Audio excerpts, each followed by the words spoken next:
Hello, everyone, and welcome back to season 3 of TechRise. We are so excited to be kicking off another incredible season with you all.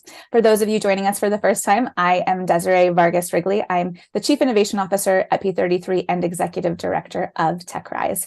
And TechRise, for those of you just joining us for the first time, is an initiative that we started in partnership with Verizon to support our city's BIPOC and women founders, all the way from idea stage to exit, which means most of these fall in the kind of friends and family or pre-seed stage.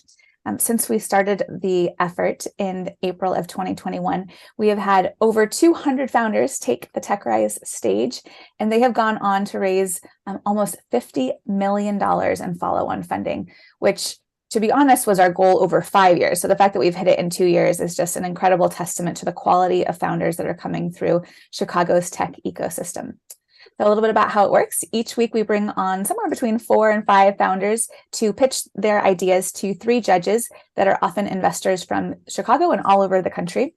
And they have 4 minutes to pitch. They have 4 minutes of Q&A with those judges.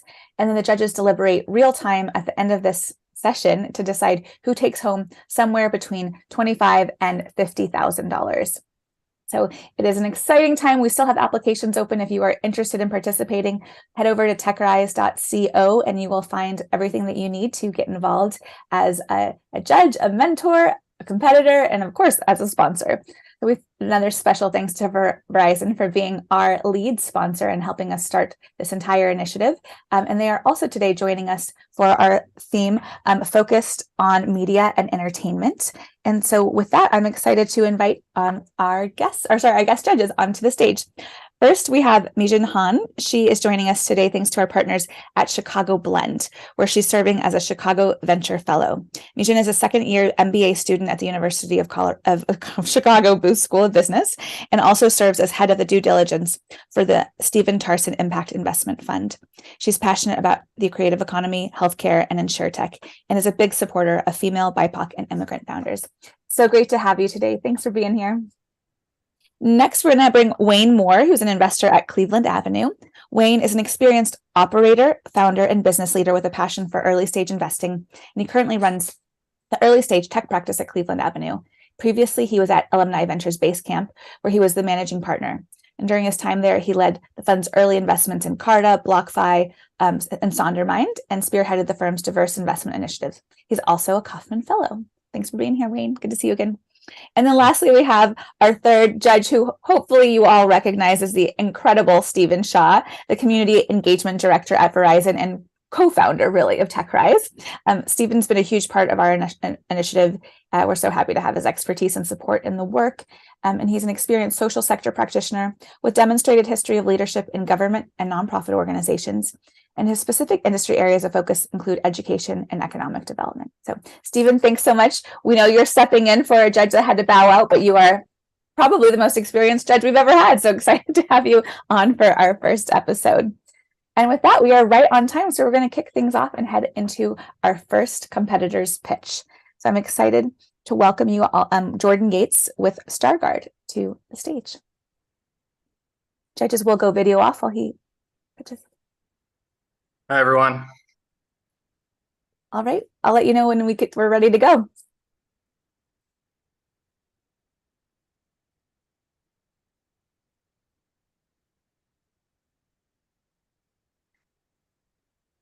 As we wait for your screen to pop up, I just want to oh, there we go. We can see it. Okay. Ready when you are. I'm ready. Should a single post have the power to destroy your personal and professional reputation? Is avoiding social media worth the risk of invisibility? I'm Jordan Yates, founder of Starguard. This is the conundrum of social media participation and the multi-billion-dollar problem that we're solving. The truth is, a single post can impact your future. And social media companies don't have an incentive to help you protect yourself. Every year, poor judgment costs executives, entertainers, students, and brands. How much? North of $90 billion. $90 billion in lost opportunities. including deals, endorsements, earnings, and communities of customers. Starguard's patent-pending review system detects and intercepts this harmful content before it goes public. Our AI provides a real-time risk score and escalates questionable posts to multiple human guardians who instantly review and accept or return the post. This process allows our customers to post on any platform with confidence. Starguard's customers are those with the most to lose from costly communication mistakes. Initially, our target customers are the 170,000 brand accounts and executive users, which account for our top 3% of our serviceable obtainable market. Winning the trust and investment of these key customers across our robust coverage options represents a $550 million ARR opportunity for Starguard. To reach our enterprise customers, Starguard leverages a network of powerful partnerships with Big Five and specialty consulting companies, with an 80-20% revenue share for the first 5 years on customers won through joint sales.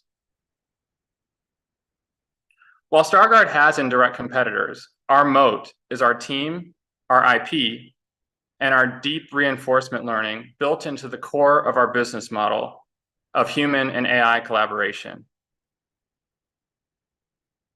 Asen, our product lead, who's developed AI tools for the last decade, Ahmed, a US military veteran, entrepreneur, and 20-year Chicago power broker, and myself, a former elite athlete and multiple-time founder, don't believe that one post should impact your personal and professional future. Yet, in 2016's NFL draft, that's exactly what happened. I watched as a young man who looked just like me lost $40 million due to a single tweet. With Starguard, these stories are never told. That's why I've invested my personal capital to bring Starguard to life over the last 6 years. So Mijin, Wayne, and Steven, help us improve this revolutionary product and expand our Guardian team to intercept digital communications crises before they ever happen. Thank you. Great job, Jordan. Judges, you can join me on camera and unmuted, and we will start with you, Wayne.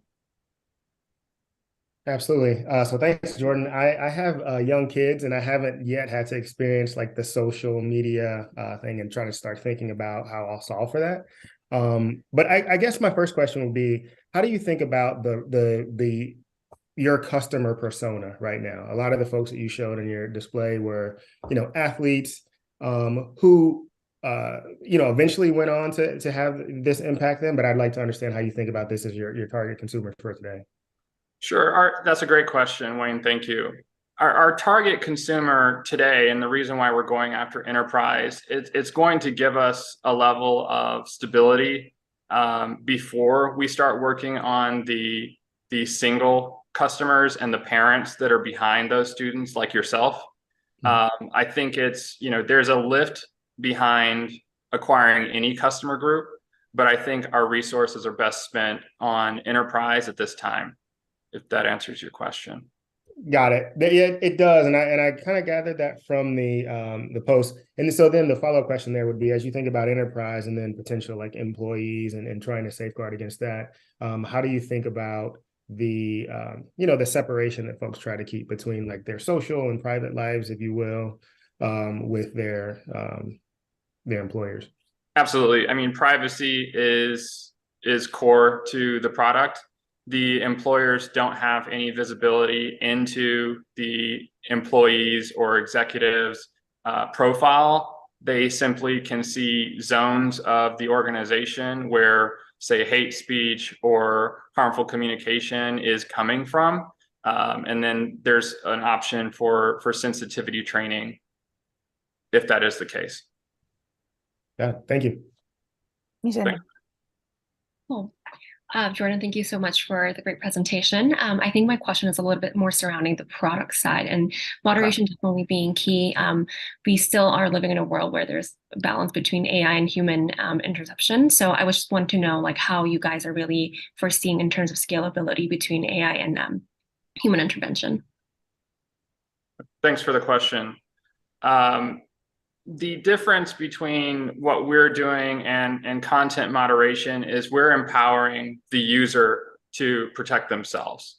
So, whereas a social media platform is, saying what you can and cannot say, we have the AI within the system that is going to give you a real-time score and tell you, hey, you might want to think about that. But then once you tweet or post, it's going into our server. And then from there, it's automatically and instantaneously distributed to 3 guardians who are from different walks of life. And this can be personalized to who the person is who's making the post. But it's escalated based on the confidence score of AI. So right now, I'm going to give us just one quick opportunity for Stephen to bring a question in before we're at time. Stephen, do you have a quick one? Yes. How would you use the winnings from today? So the winnings for today would be used to improve the product, more specifically the AI. So we could get a higher confidence rate. We're trying to get that above 98% at this time. And then we would be building our Guardian team, which is the backbone of the application. Okay. And it would be 15 to the Guardian team and 10 to product development. Perfect. We are right at time. Great job, Jordan. Thanks so much. Next, we are going to welcome Starguard and Ericka Mauldin. I'm sorry, with Maven mics. I'm so sorry, Maven mics. I just, wasn't reading correctly. First session. Sorry about that. Ericka Porter, so great to have you, and we're excited to bring Maven mics on. Thank you.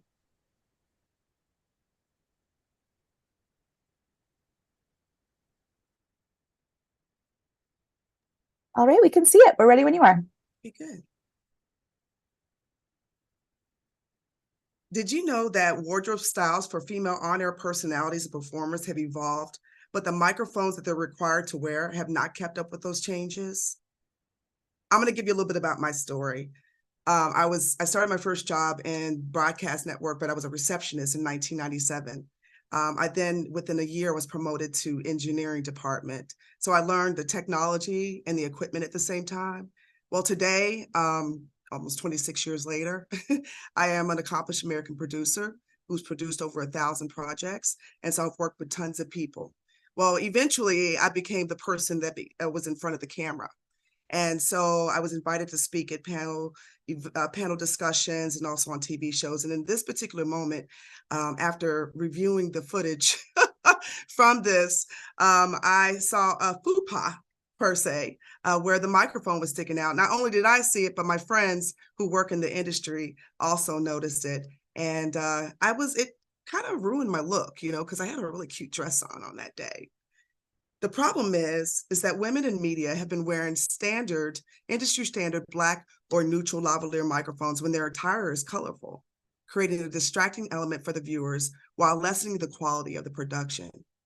The solution is Maven's mics, introducing a revolutionary line of colored professional lavalier microphones that blends with any wardrobe seamlessly. So here's how it works. The wardrobe, the talent actually goes to get her wardrobe, and they'll put a colored outfit on. Then the talent actually goes to the audio department, and the audio department goes and they choose one of the colored mics from their selection, and they put it onto the talent. The talent then is on air and has a seamless look. And now their whole look is actually less distracting on TV. The benefits, there's no distractions, the visual appeal, also affordability. It is practical, and it's also able to be interchanged with industry standard equipment. The market size for this, as you can see, it's growing and at a good pace of the CAGR of 6.3% from 2021 to 2031. It's been a significant growing, and the focus has been driven by the music production, film and television, live events, and broadcasting space. The top three is 21%. North America, which the largest market is 34.3%, followed by China and Europe.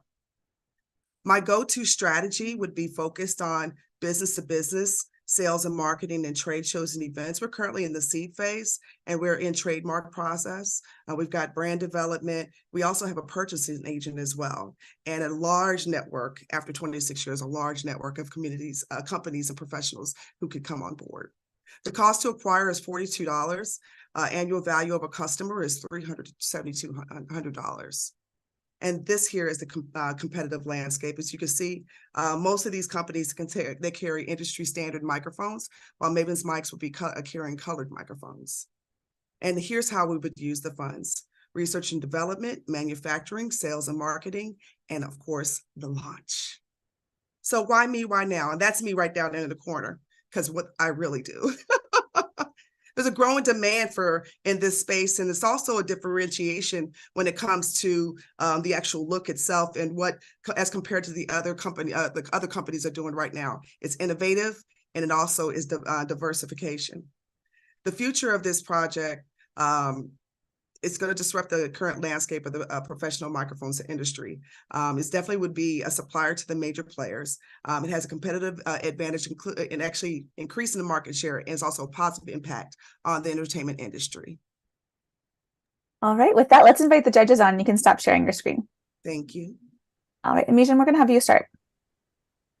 Yeah, thank you for the amazing presentation. I had a quick question about kind of like the demand between the end users. So yes, the people who are going to be in front of the camera versus the decision makers yes, who will be making these like purchasing decisions. Yes. So you said, so what, so can you repeat that question again for me, please? Oh yeah, I wanted to see like if there's like demand among like the end users, so the TV personalities, but also the decision makers at like each companies who will be purchasing these. Yeah, well, when that comes to like the demand, it would be coming directly from the production companies. I mean, ideally, there are like professionals, wardrobe specialists, and what have you, that we could, sell this product to. But the production companies would be the ones that would be securing all the inventory, and also from a wholesale space as well. So we have we would have wholesale opportunities as well. Did I answer your question? Sure. Can you talk about any traction you've gotten? Talk about what's your customer discovery been like? Are you seeing a pretty good appetite for this innovative product? I am. I've been, like I said, Stephen, I've been working in this industry since '97. This product is not available to the market yet, but the need has. I have done my own research and market research, and I have found that there is a need for this particular product. And I'll tell you guys this, after this presentation today, you'll never look at the newscasters' outfits the same. Wayne, you want to go next? Yeah, absolutely. So again, thank you, Ericka, for the presentation. So once you go to market and everybody starts wearing their mics and it gets hot, like how do you think about defensibility from the existing microphone company? I mean, yeah, the defensibility versus like the existing microphone companies that might try to launch similar products. Oh, well, I see it as a cooperative relationship. Like I shared, I am in the trademark process right now. We would be creating we would have a product that's not available that could be, sold to them as wholesale. I'm not concerned about, I would say there's more than there's always going to be more than one idea in the space. It's about who executed first, right? And so doesn't mean that, I'm going to be competition, but I can also be a friend. I mean, because this is innovative, right? And you don't see it happening from a professional microphone space. So, we see headphones and things of that nature, but we definitely don't see it in the professional lavalier space. So I could be their friend as well. We have time for one more question. Yeah, kind of to Wayne's point, I can see there being some exit opportunities from established established providers. But right now, are you thinking about companies getting a set of mics in all colors, or are you thinking about individual on-air talent purchasing one according to their wardrobe? Like, how are you thinking about actually selling The these? companies, we would start with like 24 colors. And if they it's you could buy one, but it's easier to just buy the whole selection, so you don't have to go back and keep reordering, right? So it would be the companies. That would be the expectation from this. I mean, we do expect that we would have individuals, professionals, who are on-air talent that do their own independent things going on, but our focus is the production companies, the television networks, those who hire the folks who purchase the equipment for those productions. So yeah, that's our focus. Well, Ericka, great job. And that is time. So next we are going to invite makeART on, and we have Freddy Mota. Hey everyone. I will get this going on screen. Give me a sec. Great. We'll let you know when we see it. Okay.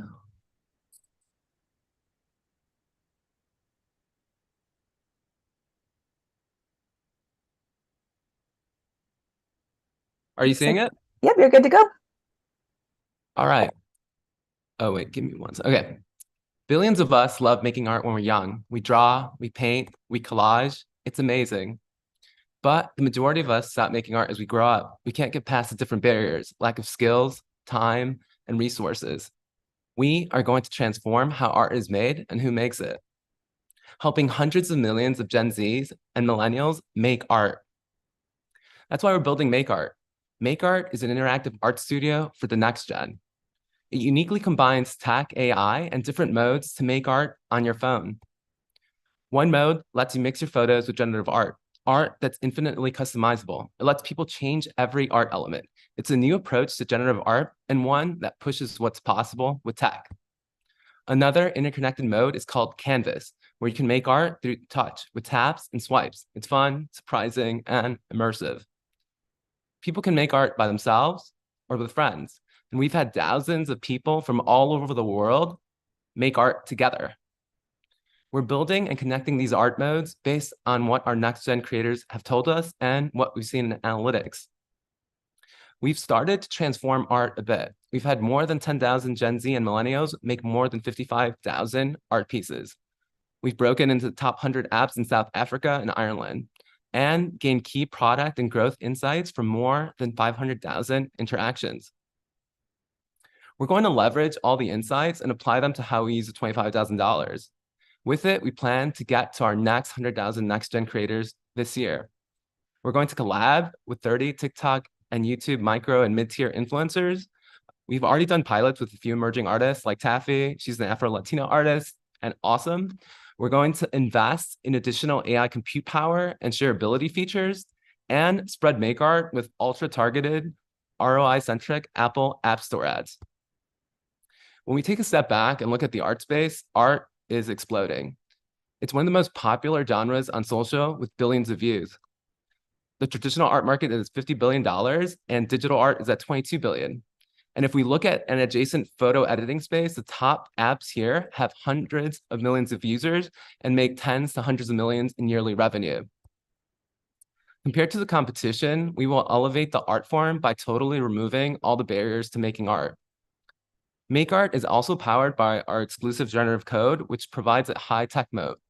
Another key differentiator is our universal and friendly UX. We will lead and shape the next wave of art. And it's also who we are. We are very different from others. We're mission-driven designers that are creative, yet disciplined and focused, thanks to our Chicago roots. I was a global advertising lead for Samsung, competing against Apple, also partnering and learning from a number of other tech giants. Zach has worked at different Chicago startups and on one of the best iPhone apps in the world, the Washington Post. He's an elite developer. Today, we're hoping to get your help in getting one step closer to having more of the next gen makeART. And in case you're wondering what it looks like in action, this is actually makeART and our next release. Hopefully it's playing on your end on Zoom. And that's it. So thank you. Great job, Freddie. Judges, you can come on, and Stephen, I'm going to have you kick us off. Great. Really interesting, Freddie. So I love the thought of democratizing the art making process. But in terms of making your money, is this going to be some type of freemium or product, or talk a little bit about your revenue model? Yeah, so overall it's free, and then to unlock everything, it would be subscription. And we will break that out into yearly and monthly. And we've seen it prove out with a lot of other like photo editing apps, for example. They're charging either $30 a year or even 60, or playing around with like $10 weekly. So it definitely works. And a lot of folks just don't want advertising. So yeah, that's the business model, and very, again, simple to turn on, actually. Wayne. So I have a number of apps on my phone that I don't use, and it just kind of and so I just wonder how are you thinking about continuing to drive engagement once folks do download your app and use it for a couple times? Yeah, so we think product ultimately wins, and we are truly based on art. Like, we are very creative, again, still technical, but very creative. And we've partnered with artists. So I don't know if you know Hebrew Bentley or other folks in Chicago that we are looking to partner towards, and bringing them on and their following and make their art interactive and collaborative. So there's a lot that we want to invest in just artists, and just having all of them come on new every month, every quarter, however we play it out in different cities, in different parts of the world, that we really think can push it. And again, I think just the way we're actually building, a lot of people are zigging while we're zagging with art. Awesome. Thank you. Mijin. Yeah, thank you so much for the presentation. It seems like it's really targeting like the millennial Gen Z population very well. And you know, in those groups, virality is really important. Yeah. So I was wondering how you guys are hoping to handle the community element. Yeah, so a lot of it will be just folks connecting, and we will essentially allow them to connect with their friends first and foremost. So they're choosing who they want to touch base with. And then if they opt into what we call world mode, we will curate it in a way that hopefully, again, gets people to connect on an art style they like, on an artist they like, on what they're into, like how they want to make the art piece. And then, yeah, go from there. Hopefully, again, at some point, we do bring more in real life events too, to actually meet the folks you're making art with or want to. We have time for a bit more. Freddie, you mentioned something about some traction that you have already. I think 10,000 users, you said? Yeah. Yes. How did you acquire those users? So we've been building since we launched at the end of 2019, 2020. We've grown in different ways. One is just sharing it and putting it on the App Store and people seeing it there. Other is actually through App Store ads. So we've actually learned quite a bit from Apple. And, you know, I think we've tried other things too. And just from friends or people sharing it, like one way we kind of actually get the app out there is like, I will go up to strangers at the Art Institute or the MCA and say, hey, are you into art? Do you want to play with an app? And we will learn at the same time as they play, and then they might share with their friends. Time for one more question, anyone? No. Then Freddie, is there anything last minute that you want to add? Oh, no, thank you so much for the questions. Really great questions, and appreciate the time.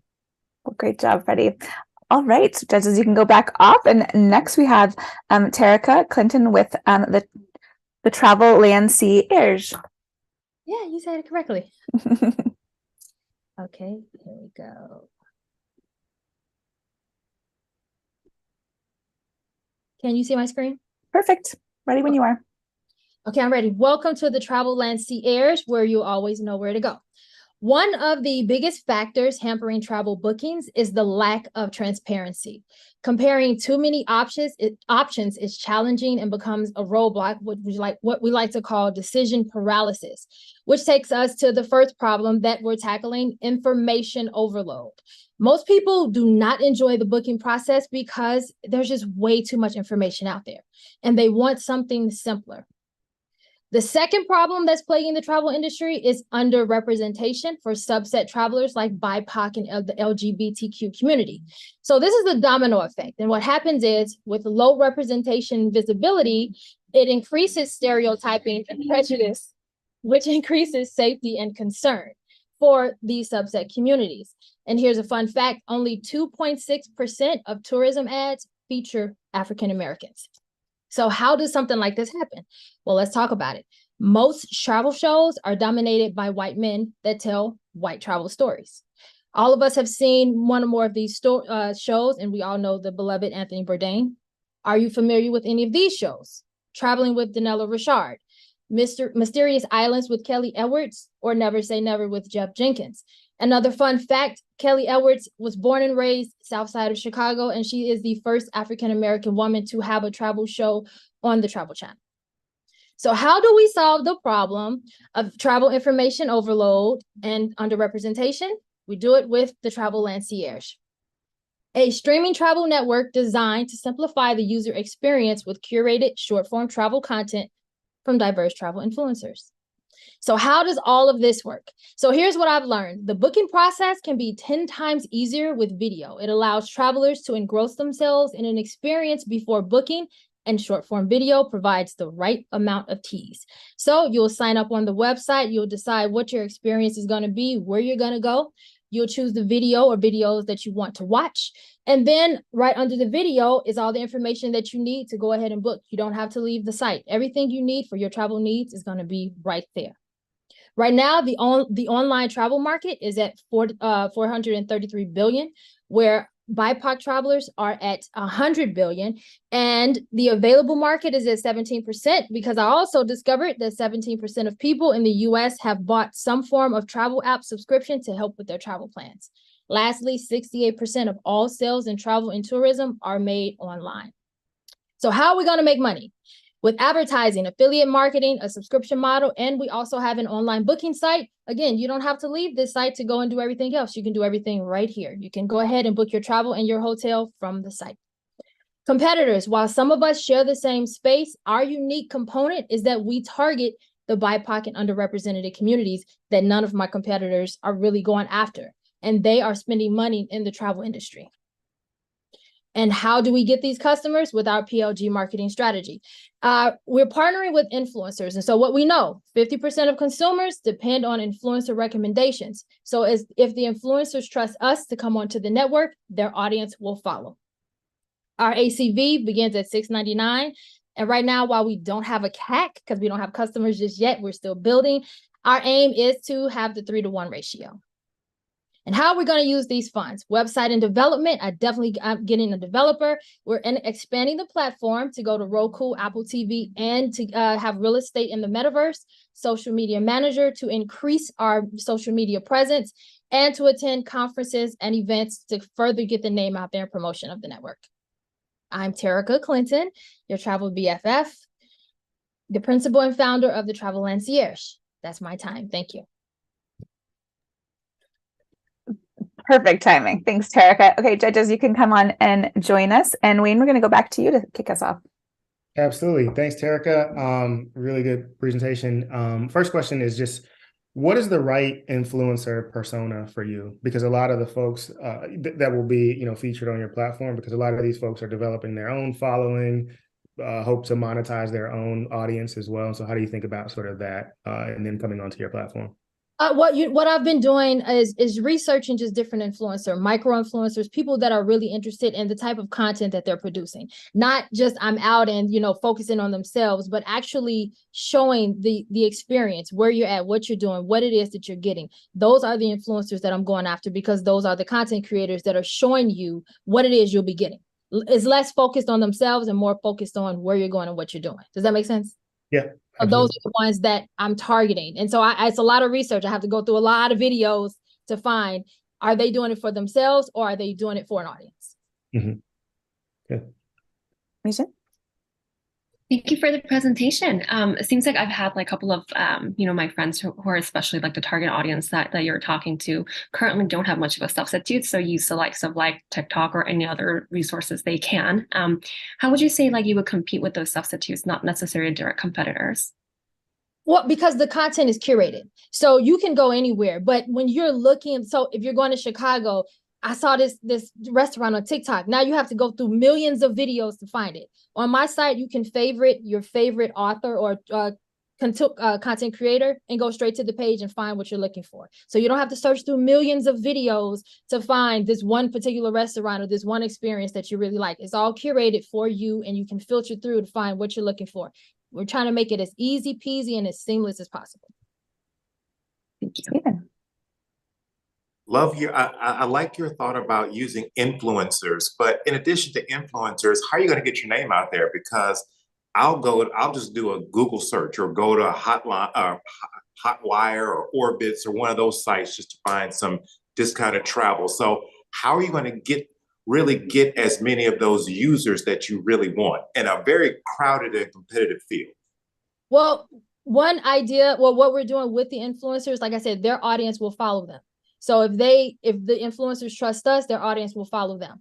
When there's a major event, let's say Coachella, if you're going to Coachella, I've never been to that part of California. So what else is there? What else is there for me to do? So now I can post about different things. I can work with these influencers to say, hey, follow Ericka Porter. She's in California. She knows about this restaurant. She's going to tell you where to go. Follow Wayne Moore. He's going to tell you this. So now I'm going to push the traffic to my page because they're going to want to know where all of this is. You can follow everyone on Instagram, but it's curating it so that it's telling them specifically where to go at this time and what to do to draw the traffic to get them there. Does that make sense? Yeah. And Wayne is definitely an influencer. So yes, get him. I'm trying to think of names, so I'm just we have time for one more quick question. Anyone have one?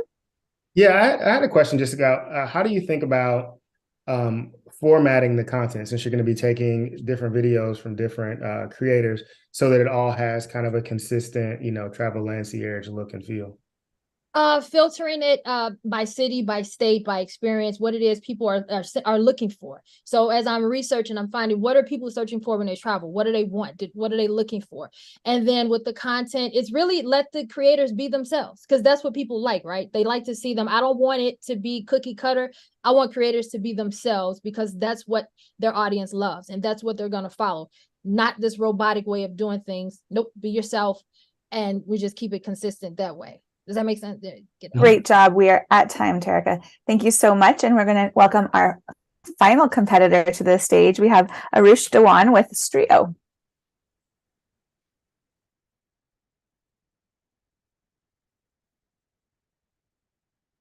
All right, we can see your screen, but we can't see you yet.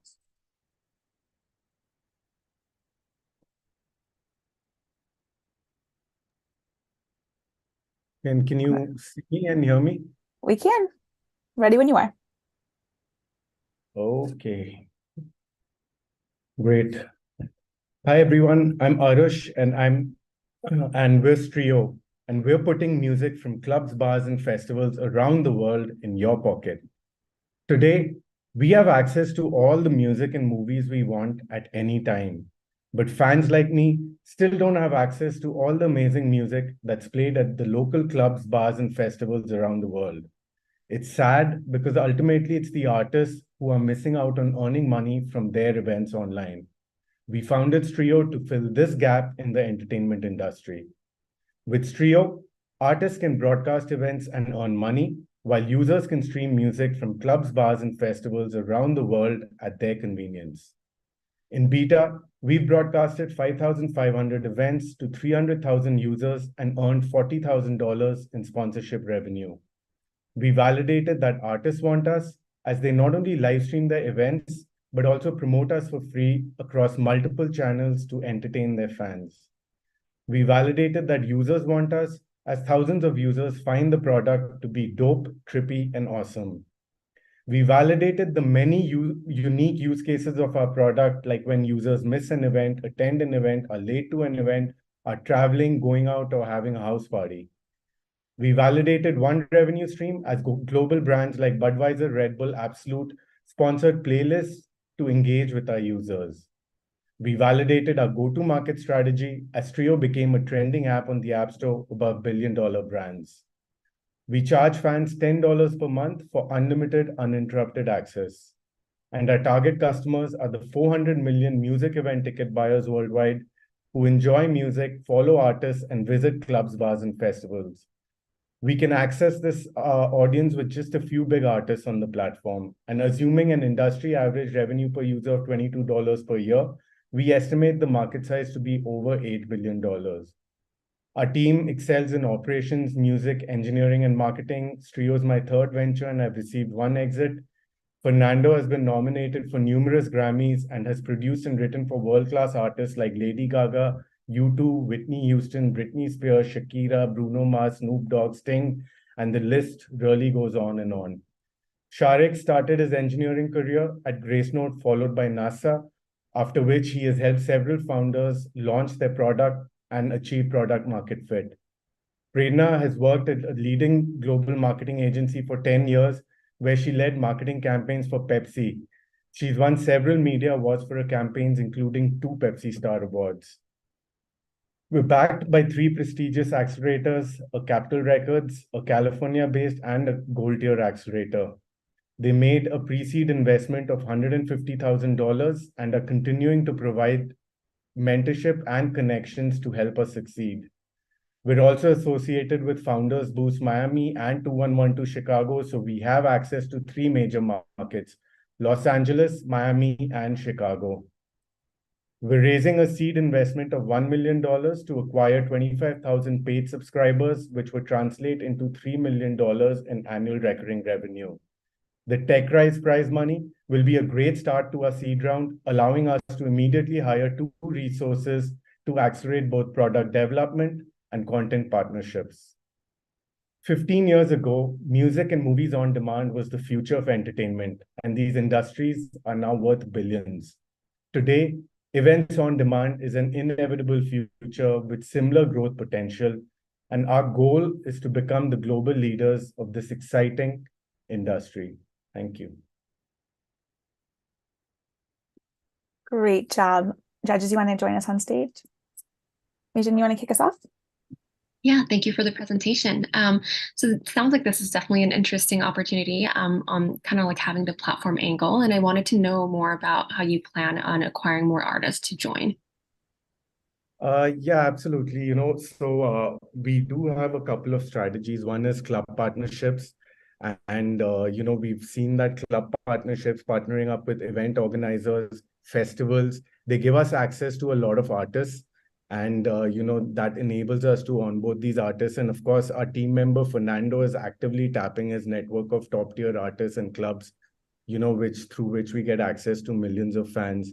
And then, of course, our partners like Generator, 2112 Chicago, Miami, Founders Boost Miami. So these are all the channels we use to, acquire artists. Stephen. Thank you for the presentation. What's the roadmap for Streo? So you kind of put yourself up there as like the Hulu or the Spotify. Kind of what's your roadmap to actually getting to be the Spotify for, let's call it, club music? Yeah, absolutely. So right now we're focused on like building our team and building out our product. So what we see is like, our product roadmap is actually based on what artists and users want. So first, we need to make it simpler for artists to broadcast their events and make money, which would drive artist adoption. The second is an events recommendation engine to recommend events based on a user's music and location preferences. And this would drive engagement. And then third is a referral program to accelerate growth. So these are the 3 ways where, the more content we have, the more value there is for a consumer. And, we envision that 5 years from now, we have as many, thousands and thousands of clubs and bars hosted on the platform. Wayne. Yeah, can you just help me understand how the rights works for the content that you're streaming? So like, your access, how you're paying for it, compensating artists, clubs, etc. And then also if I'm a DJ streaming some different artists in a club, how you can stream that to your users, charge them for Yeah, not pay back. absolutely. From a rights perspective, we need like publishing and record label rights from record labels. We were actually fortunate to work with Capital Records during our Music Tech Accelerator program. That actually helped us understand licensing in depth. And we were able to like obtain licenses we need at this stage from like major publishers and major record labels, which accounts for like more than 70% of the licenses. And moving forward, we also fingerprint the content on our backend. So we know who the music belongs to, and then we contact them to secure the necessary licenses. So that is actually a very important, interesting part of us, which is an events track list of every event that's happening. So that's an extremely valuable data for, record labels and publishers. Yeah, we have a little bit of time left. Any questions? I actually wanted to ask about a little bit of the competition in the market. Yeah, absolutely. So, artists do try to stream on YouTube and Twitch, but they don't end up making any money from it. And a lot of live music content is taken down, which doesn't happen on our platform. And that's why you won't find much events from local clubs and bars on on YouTube and Twitch. On the other hand, since we're an events on-demand platform, we're offering a unique user experience for fans, a reliable source of income for artists, and actionable data for the events industry, which the competitors aren't offering. Arush, great job. Thank you. Thank you, judges. You now have a very difficult job of deciding who's going to be the winner today of $25,000. So I'm going to send you off to go do that. Founders, hopefully you'll enjoy this fireside chat now as I invite Sam Walder, the CEO and co-founder of Trala, to the stage. Trala is a tech-powered online music school headquartered in Chicago. Founded in 2017, the mission is to make world-class music education accessible to every single person on Earth. So welcome, Sam. Thanks so much. And Arush, if you don't mind, I'm gonna have you go video off and during this part. I'm sorry. Oh, I'm glad. Oh, I'm sorry. I was just gonna have it just be the two of us while we talk. So I was just reminding the founder. Great to see you. I saw you on stage pitching many years ago, so it's nice to be reconnected. But before we dive into more about Trala, you want to talk a little bit about how you got started in the Chicago ecosystem? Yeah, sure. And congrats everyone to the pitches. I think you all did a great job. It was really cool to hear all the great ideas, and I think there's a couple of those products that I would like to use. Especially, I think Freddy, the making art accessible to people, is very up my alley. But yeah, my background, started learning violin when I was 4. So we have a music school basically that teaches people how to play instruments. So I started very early with violin because I was super jealous of my brother. There's like a photo of me with like a cardboard and rubber band violin that I made. And so they got me a real one, which was really nice. And so I did that, and then I was lucky to get an early start in STEM. So published my first paper in audio signal processing when I was 15, and then I went to school for computer engineering and violin performance. So obviously I was gonna do something there. And then so what made you want to start this business? Yeah, I think there's like tons and tons of issues with accessibility in music education. Almost everybody picks up an instrument, but very, very few people have access to good music ed. There's a couple problems there. I think, first of all, there's no methods that allow for adult learners. The most recent method of music ed, like true pedagogical method, was written in 1954. It's called Every Child Can, which is super patronizing if you're an adult learner. It also required a parent to be around, so it basically assumed that there was going to be a housewife there, which I guess for the 50s was like reasonable, but for now is completely crazy. And so, but that's still the method that the majority of people are using to learn. Also, most teachers are not trained in teaching, they're trained in performance. So literally all of the music ed that's happening right now is from people that are just like winging it.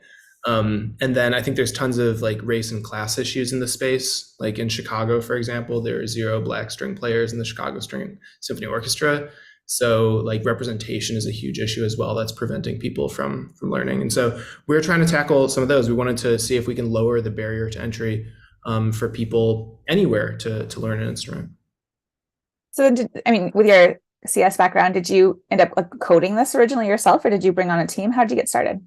Yeah, it was one of those stupid dorm room situations. So it was me and my co-founder. We roomed together in college, and we had built some products together just on the side because he was also in CS. And yeah, I did my thesis work in this audio signal processing, where it's technology that listens to you play an instrument and gives you feedback on like how you're playing, sort of the way a teacher would. And so we decided, hey, let's try and build this into an app, very much Duolingo style, and let's launch that so that basically anybody could at least pick up the instrument. It started just with violin, and it got some good early traction. We got about like 600,000 people from 193 countries using it, which was totally unexpected to us. But we worked pretty hard to build a good product there. So, I mean, you have in many ways kind of the pedigree that investors would expect to see, but you're still building a product in a category that is kind of traditionally unfamiliar for Chicago. Can you talk a little bit about just the early days of building in Chicago and what that was like as a founder here? And maybe where you got kind of a break, if you got any breaks. Yeah, I think, just kudos to the founders here for attending events like this and taking part in these, because there are more and more opportunities just to sort of get some funding or be seen and talk with folks and network. And I personally found that helpful, just coming out of college, having no network, no connections. A lot of my time was spent just heads down building, to be honest. Like, I didn't go to a lot of events, but the few that I did were super, super helpful. And then I was lucky to get into TechStars Chicago in 2018. And I guess that was when things started to take off for us. So did you get funding from Demo Day or? Yeah. So, I mean, from TechStars, we got $120,000 as part of the program. And then we raised our pre-seed round within about 4 weeks of Demo Day. So Demo Day definitely helped. We had a pretty good pitch and investors liked it. And so we were able to quickly raise our first round, which was $1.3 million. Nice. Did most of that money come from Chicago or did it come from outside? I think almost all of it came from Chicago. Yes. Well, that is a unique story, especially at like the pre-seed round. Mostly we're hearing like 75% coming from outside of Chicago. So congrats. Yeah. So tell us where you are on your journey. I always go off script. I hope you don't mind, but absolutely. No, we're at Series A stage. So we just closed our Series A in December, just announced it a couple weeks ago. We raised that not in Chicago, but from a firm called 776, which is led by Alexis Ohanian. And yeah, right now we're sort of in that weird scaling mode where we were in this like seed stage craziness for a couple of years where we didn't have product market fit, but now we have a product that's working really well. So we have about 30 teachers right now. We had one teacher a year ago, that was me. So we went from 1 to 30, and then this year we're going to go from 30 to about 200 teachers on our platform, just almost full time essentially. So right now we're basically just in a scaling phase where we need to hire people as quickly as possible and make sure the tech doesn't completely break and try and like maintain some semblance of company culture. Well, congrats on a Series A during a time when everyone is, kind of scrambling to figure out what this economy means for their rounds. That's a huge win. And of course, exciting to have such a celebrity investor involved in your round. But the numbers there, when you say you have, like 650,000 users, right? And you only have a handful of teachers, like just help us understand a little bit how that works. Sorry. Yeah, it would be helpful to understand the model itself. So we have this free app which gives feedback on practice, but our monetization is in one-on-one lessons. So basically a lot of students that use our app, they want to learn more, right? Because the robot cannot just teach you an instrument all by itself. So we started providing one-on-one lessons for people. So we match students with teachers, which is great for teachers because they don't have to teach the 6-year-old whose like mom is forcing her to learn Twinkle Twinkle Little Star. They can teach people who, actually want to learn and have self-motivation. And then for students, it's amazing, especially for like representation. Because let's say you're like a 70-year-old grandma from like Louisiana who wants to learn like gospel music. Like normally you have to take lessons just from somebody who's like very classical focused down the street. But for Trala, we can match you with the person that like just released a solo gospel album and is specifically trained in teaching adult beginners, knows how to deal with like students that have chronic pain. Maybe we have a student that's blind that we brought on yesterday. We had a 91-year-old student who joined Trala 2 days ago. So we see like all types of people there, and not all of our students are old. Some of them are like also 6 and 7. But the matching process is amazing. So that's sort of how we've started growing a lot, is transitioning that really big base of free app users to taking these more high touch lessons. Thanks. And how does the price compare to private lessons in your city? Yeah, so we're on the affordable side. It's not like Bob's discount lessons, but so prices range from $40 per month up to $280 per month. I would say like normal lessons in Chicago are probably around like $250 to $400 per month. So for us, one of the nice things about Trala is if you can only afford or take one lesson per month, that's possible. A local teacher will completely say like, no way, I'm not gonna teach you, because they want that weekly dedication. But for Trala, it's super easy because you can use this technology in between the lessons and you're still gonna learn. So we've got a lot of students who are taking like one lesson a month. Nice. You mentioned representation. How are you guys looking for customers, or I mean, whether they're free users or premium users? How are you sourcing or make it kind of bringing intentionality to your growth? Yeah, I mean, it's almost entirely inbound. So, I mean, our cop-out answer around, you know, who our customers are is like, it's everybody. But truly, like, if you just map like our student population over a demographic map of the world, it's pretty much equal. Like, again, we have students in every country except for one. And so what we need to do from a representation side is make sure the diversity of our teacher population matches that of our student population, so we can make good matches and make sure that people feel comfortable taking lessons. Well, it sounds like you got a great start with Chicago early on, which candidly is not typical for a lot of the guests we bring on, but I'm glad to hear it. But I'm curious how you think about building in Chicago. You know, you are growing that base of teachers to 200, which is employment, of course, for artists and musicians, potentially around the world. But, you know, how are you thinking about Chicago as part of that growth story? I think it's getting better. I think events like this are new and are very helpful in the fact that there's funding that's going to pre-seed stage entrepreneurs is amazing. Normally that's something that's locked up in universities, which have their own class issues. So I think it's definitely improving. I also think the best thing that people in Chicago can do is just say yes to events and to go to them and support each other. I also think from a founder perspective, the most helpful, like our TechStars class in 2018 has been incredibly successful. I think normally by this time, probably like 8 of the 10 companies would have been, you know, shut down, but I think 6 of them are still alive and doing quite well and raising lots of money. And part of the reason, not to put you on the spot, but who are some of those other companies? So Optivolt, so Rohit Kalyampur with Optivolt, Reaply with Gary Cooper, who I know you're close with. Let's see, Clyde just sold, so that was Brandon Gell's company. Clyde, Sona Shah's company, Neopenda. It was a good class, so you're right. Of course. And yeah, I forget the last one. Yeah, no, absolutely. But what about, how can we help you on the next chapter of your growth? Like, I'm good. It's all about helping everybody here. Well, I'm so glad you made the time. I just got note that the judges need a couple more minutes. So I'm curious, you know, you said go to events. What are you excited to participate in this year that's either like in Chicago or outside of Chicago, but that is, you know, startup related? I don't know. Whatever I get invited to. So Tech Chicago Week is one of the answers. Okay, Tech Chicago Week. That'll be July 10th through 14th. So hopefully we can have, you know, you guys.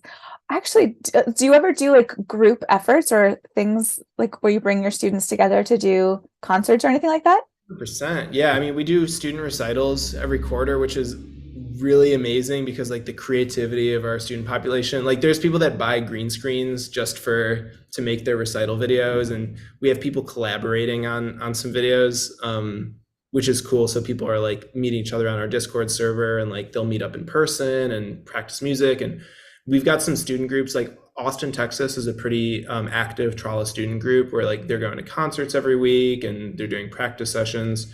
So that's really cool to see. In Chicago, we're starting to get a larger group as well. But I think that'll really start to happen in like 3 or 4 years, like when we get to, you know, hundreds of thousands, millions of active students. Just like the artistic potential with all those folks is going to be amazing. Like maybe one of our students is going to win a Grammy. Like that's the point that we'll start to truly become like a name brand. Yeah, well, hopefully we as a city can get you there faster. And I love the idea of bringing it to our schools. And I will definitely, my kids have not been exposed enough to music, so I will put them on Trala ASAP. What instruments do you guys cover besides violin? Hold you to that. I'm going to say afterwards. It's going to be the triangle, but we'll start small. Just kidding. Thanks so much, Sam, for being here. And it looks like the judges are back and ready to announce the winner. So hopefully you can stay for a minute and see who wins. Thank you so much, Desiree. Good luck. Thanks. All right, everyone come back on stage so we can celebrate our winner. Who is announcing today? I'll do the honors. All right, Wayne. Let's get everyone on here. It looks like 1, 2, 3. We got him. All right. Awesome. Well, we had a great and spirited discussion about all the companies. And first of all, I want to commend you all for starting this entrepreneurial journey. I think you all had great pitches. It was really good to hear all of your vision and just really learn more about you and the company. So thank you all for that. And without any further ado, the company we selected was one that we felt we could see a more clear path to market. It was one that we felt like could really leverage the 25K investment here to really more quickly step to the sort of next iteration of in market and product development and testing and things like that. And so with that, I'll say the winner of this competition today would be makeART. And so congratulations. Wow. Thank you so much. Yeah. Oh, appreciate it. And yeah, we will do a lot with it. And I really do hope that we could change and add more art to people's lives. Awesome. Thank you. Freddie and team, congratulations. And everyone else, thank you so much for an incredible season 3 kickoff. You did a tremendous job representing your businesses, and we can't wait to support you in the many ways that TechRise does support you, including workshops and founder summits and introductions to investors and pro bono support. As always, Verizon, thank you so much for helping us build TechRise and especially for supporting today's prize money. With that, I'm going to say have a wonderful weekend, and we can't wait to see you all next week. Thank you. Congratulations. Good job, everybody. Oh, thanks so much. Yeah, appreciate it. Take care.